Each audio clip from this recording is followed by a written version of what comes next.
Stock మార్కెట్లో అపార అనుభవం ఉన్న ఏంజల్ బ్రోకింగ్ సంస్థలో డీమ్యాట్ అకౌంట్ ఓపెన్ చేసుకోండి. కేవలం 5 నిమిషాల్లో మీకు డీమ్యాట్ అకౌంట్ ఓపెన్ అయిపోతుంది. Zero cost. మీరు ₹1 కూడా పే చేయని అవసరం లేదు. కేవలం మీ దగ్గర ఉండవలసింది మీ PAN card, Aadhaar card, bank account. ఈ వీడియో కింద ఉన్న లింక్ క్లిక్ చేస్తే కేవలం 5 నిమిషాల్లోపే డీమ్యాట్ అకౌంట్ ఓపెన్ చేసి ట్రేడింగ్ కూడా స్టార్ట్ చేసేయచ్చు.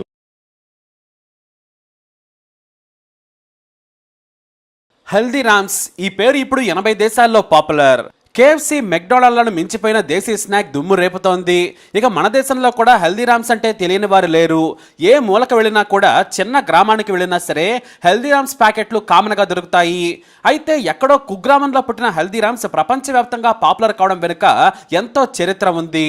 3 పైసలకు కిలో బుర్జీ అమ్మే స్థాయి నుంచి దాదాపు 10,000 కోట్ల సామ్రాజ్యాన్ని నిర్మించింది హల్దీరామ్స్. కంపెనీ పుట్టుక వెనుక పెద్ద చరిత్రే ఉంది.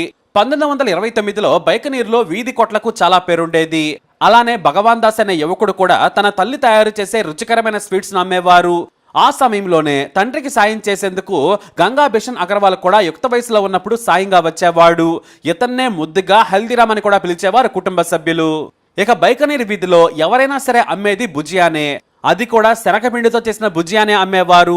దీంతో హల్దీరామ్కు చిరాకు వచ్చింది. అందరూ అమ్మే భుజియా అమ్మితే వ్యాపారం ఏం నడుస్తుంది?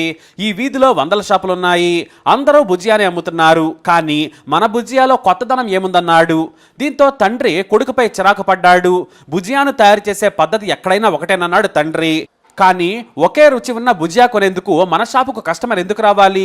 ఎక్కడా దొరకనిది మన దగ్గర దొరికితేనే వస్తారన్నాడు కొడుకు. మరి ఎలా అనడంతో అప్పుడే హల్దీరామ్ ఒక ప్రయోగం చేశాడు. శనగపిండితో కాకుండా మోత్పిండితో చేస్తే ఎలా ఉంటుందోనని ప్రయోగం చేయాలనుకున్నాడు. వెంటనే తన తల్లిని, నానమ్మను కూర్చోబెట్టి రకరకాలుగా తయారు చేయించాడు. చివరకు తన నానమ్మ ఇచ్చిన చిట్కాతో అద్భుతమైన భుజియా తయారైంది. దాన్నే షాపులో పెట్టాడు. దానికి హల్దీరామ్ భుజియా అని పేరు పెట్టాడు. మొదట కాస్త డల్గానే వ్యాపారం సాగిన 6 నెలల్లో హల్దీరామ్ భుజియాకు అద్భుతమైన గుర్తింపు వచ్చింది. అంతేకాదు, మిగతా భుజియా కంటే ఎక్కువ ధర పెట్టినా కూడా కొనడం మొదలుపెట్టారు. దీంతో మిగతా వారు కూడా దాని తయారీ పద్ధతిని కాపీ కొట్టేందుకు ప్రయత్నించినా కూడా హల్దీరామ్ భుజియాని ఎవ్వరూ కొట్టలేకపోయారు. దీంతో మెల్లిగా వ్యాపారం ఊపందుకుంది. ఆ తర్వాత మరో జనరేషన్కు వ్యాపారం మళ్ళింది. 1943లో అహ్మదాబాద్లో ఓ బ్రాంచ్ను ఏర్పాటు చేశారు. అయితే స్వాతంత్ర ఉద్యమం ఉధృతం కావడంతో వీధి కొట్లాటలు, బ్రిటిష్ వారి దాడుల వల్ల ఆ షాపును మూసేశారు. అయినా కూడా వెనుకడుగు వేయలేదు హల్దీరామ్స్. ఆ తర్వాత వ్యాపారం మూల్చంద్ అగర్వాల్, మధుసూదన్ అగర్వాల్, శివకిషన్ అగర్వాల్, రతన్ అగర్వాల్, మనోహర్ అగర్వాల్ అనే సోదరుల చేతికొచ్చింది. అప్పటికీ హల్దీరామ్స్ మామూలుగానే ఉంది. కానీ ఈ సోదరులే చాలా తెలివిగా దేశ నలుమూలలా వ్యాపారాన్ని విస్తరించారు. వీరంతా కూడా హల్దీరామ్ మనవాళ్ళు. హల్దీరామ్ పెద్ద మనవడైన శివకిషన్ అగర్వాల్ మొదట్లో కోల్కతాలో ఓ బ్రాంచ్ని ఏర్పాటు చేశాడు. కేవలం భుజియా మాత్రమే కాకుండా సంప్రదాయ స్వీట్స్ని కూడా పరిచయం చేశాడు. ఇవి కాస్త సూపర్ హిట్ అయ్యాయి. ఆ తర్వాత ఆ వ్యాపారాన్ని రామేశ్వర్ లాల్ మూల్చంద్లకు అప్పగించిన శివకిషన్ అగర్వాల్ తన సోదరి సరస్వతితో కలిసి నాగ్పూర్ కేంద్రంగా వ్యాపారం మొదలుపెట్టారు. కానీ అడుగు కూడా ముందు పడలేదు. అయితే ఈ స్వీట్స్ అన్ని కూడా కోల్కతాలో సూపర్ హిట్ అయ్యాయి. బ్రాంచ్లు కూడా కోల్కతాలో చాలా చోట్ల వెలిశాయి. చివరకు రాజస్థాన్లో కూడా హిట్ అయింది. వ్యాపారం పర్వాలేదు, బాగానే సాగుతోంది. కానీ మొత్తం కుటుంబాన్ని నిలబెట్టేలా మాత్రం లేదు. కేవలం వారికి ఖర్చులు వెళ్ళగా కొంత మొత్తమే మిగిలేది. కానీ సోదరులందరికీ పిల్లలు, వారికి కూడా పిల్లలయ్యారు. సంపాదనేమో సరిపోవడం లేదు. మరోవైపు నాగపూర్లో వ్యాపారం అస్సలు నడవడం లేదు. హల్దీరామ్ అండ్ సన్స్తో వ్యాపారం చేసినా కూడా, రకరకాల ప్రయోగాలు చేసినా కూడా హిట్ కాలేదు. దీంతో ఇక లాభం లేదని ప్రతిరోజు శివకిషన్ అగర్వాల్ రోజు నాగ్పూర్ మొత్తం తిరిగేవారు. ఏ షాపులో ఏం తింటున్నారు, నాగ్పూర్ వాసులకే కాదు అసలు మహారాష్ట్ర వారికి ఏం కావాలో చూశారాయన.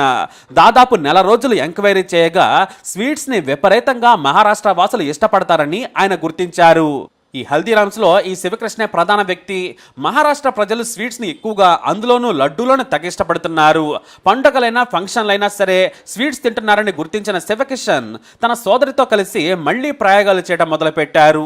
ది బెస్ట్ స్వీట్స్ ను మహారాష్ట్ర ప్రజలకు అందించాలనుకున్నారు. స్వచ్ఛమైన పాలు, నెయ్యి, డ్రై ఫ్రూట్స్ తో తయారు చేయాలని ప్రయోగం చేసి అద్భుతమైన ఓ స్వీట్ ని తయారు చేశారు. అదే కాజు కట్లీ. ఈ స్వీట్ను మొదట తమ షాపులో పెట్టి ఫ్రీగా టేస్ట్ చేయమని ఇచ్చేవారు. ఎంతైనా మార్వాడీస్ కదా, వ్యాపారాన్ని చాలా తెలివిగా చేశారు. ఆ రోజుల్లోనే కాజు కట్లీ కోసం జనం ఎగబట్టం మొదలుపెట్టారు.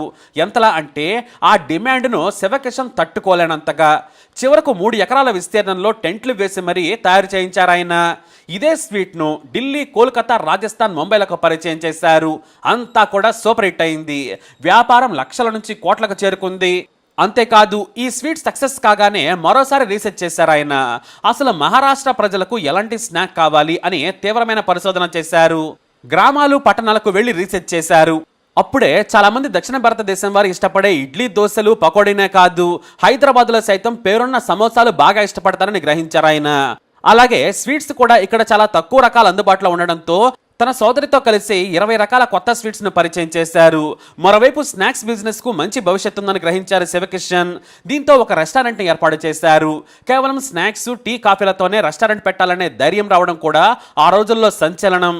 కానీ శివకిషన్ ఆలోచనే వేరు. తనకు లాభం లేకున్నా పర్వాలేదు కానీ దాన్ని ప్రయోగశాలలా వాడాలనుకున్నారు ఆయన. అప్పుడే ఆ రెస్టారెంట్లో సమోసా, కచోరీ, చోలే భటూరేలను పరిచయం చేశారు. ఈ మూడు కూడా సంప్రదాయ స్నాక్స్ ను వెనక్కి నెట్టేశాయి. దీంతో వ్యాపారం పతాక స్థాయికి చేరింది. అప్పుడే ఆయనకి ఓ ఆలోచన వచ్చింది. ఒక దగ్గరే ఉండి వ్యాపారం చేస్తే కొంత ప్రాంతానికే పరిమితం అవుతాం. కాబట్టి ప్యాకేజ్డ్ ఫుడ్ ను తయారు చేయాలని శివకిషన్ తన సోదరులందరినీ పిలిచి చెప్పారు. అప్పుడే తమను ఈ వ్యాపారంలోకి తీసుకొచ్చిన భుజియా వారిని ఉత్సాహపరిచింది.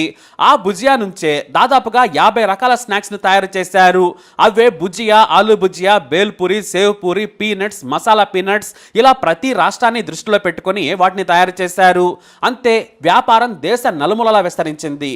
మొదట 1 రూపాయితో కొన్ని 50 పైసలతో మొదలుపెట్టిన హల్దీరామ్ స్నాక్స్ ఇప్పుడు దేశం మొత్తం విస్తరించాయి. వ్యాపారం కూడా 400% పెరిగింది. కోట్లకు చేరింది వ్యాపారం. దేశం నలుమూలలా విస్తరించి లార్జెస్ట్ స్నాక్ బ్రాండ్ గా మారింది. క్వాలిటీతో పాటు రుచికి హల్దీరామ్స్ కి పేరు. ఎలాంటి అనారోగ్య సమస్యలు రావు. చాలా శుభ్రంగా స్వచ్ఛమైన పదార్థాలతో తయారు చేస్తారనే పేరు తెచ్చుకుంది. దీంతో 2010లో 4,000 కోట్లున్న వ్యాపారం ఇప్పుడు 10,000 కోట్లకు పైగానే చేరింది. 80 దేశాలకు ఎగుమతి చేస్తున్నారు. ఆఫ్రికా దేశాల్లో అయితే హల్దీరామ్స్ అంటే పడి చస్తారు. గల్ఫ్ కంట్రీస్ లో స్వీట్స్ ను తెగ ఇష్టపడతారు.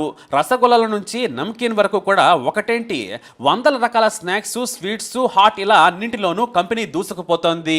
ఇప్పుడు Haldiram foods international private limited గా కంపెనీ మారింది. నాగ్పూర్, న్యూఢిల్లీ, గుర్గావ్, రుద్రాపూర్, నోయిడాలతో పాటు మరికొన్ని చోట్ల తయారీ యూనిట్లున్నాయి. అంతేకాదు ప్రపంచంలోనే అతిపెద్ద రిటైల్ చైన్ గా కూడా పేరు తెచ్చుకుంది హల్దీరామ్స్. ఇప్పుడు ఈ కంపెనీలో 6వ తరం కూడా వ్యాపారంలోకి అడుగుపెట్టింది. ఇక హల్దీరామ్స్ మాత్రమే కాదు, మరో అతిపెద్ద కంపెనీ కూడా 1000 కోట్ల వ్యాపారంలో దూసుకుపోతుంది. అదే బైకనీర్ వాలా. స్వీట్స్ కి ఇది పెట్టింది పేరు. స్నాక్స్ కూడా అదే రేంజ్ లో ఈ షాప్ లో అందుబాటులో ఉంటాయి. పేరున్నా కూడా వ్యాపారాన్ని విస్తరించలేక వదిలేశారు హల్దీరామ్స్ వ్యాపారులు. ఎందుకంటే ఒకేసారి అన్నింటిపైన దృష్టి పెట్టే కంటే లాభసాటి వ్యాపారం చాలనుకున్నారు. ఇక ఇవే కాకుండా హల్దీరామ్స్ ప్రభుజీ, బికారామ్ చందమాల్, బికానీ, బికానో కూడా అంతే రేంజ్లో హిట్ అయ్యాయి. ఈ వ్యాపారాలను కుటుంబ సభ్యులే వాటాలేసుకుని మరీ వ్యాపారాన్ని విస్తరించారు. అంటే ఇవన్నీ కూడా హల్దీరామ్స్ కాకుండా అందులోనే ఉన్న సబ్ కంపెనీస్ అన్నమాట. అయితే 4వ తరం వచ్చేసరికి వ్యాపారాన్ని పంచుకోవాలనుకున్నారు. దీంతో 10,000 కోట్ల వ్యాపారాన్ని Delhi unit, Nagpur unit, Bikaner unit, Kolkata యూనిట్లుగా విభజించుకొని ఆస్తులను లేగలగా పంచుకున్నారు.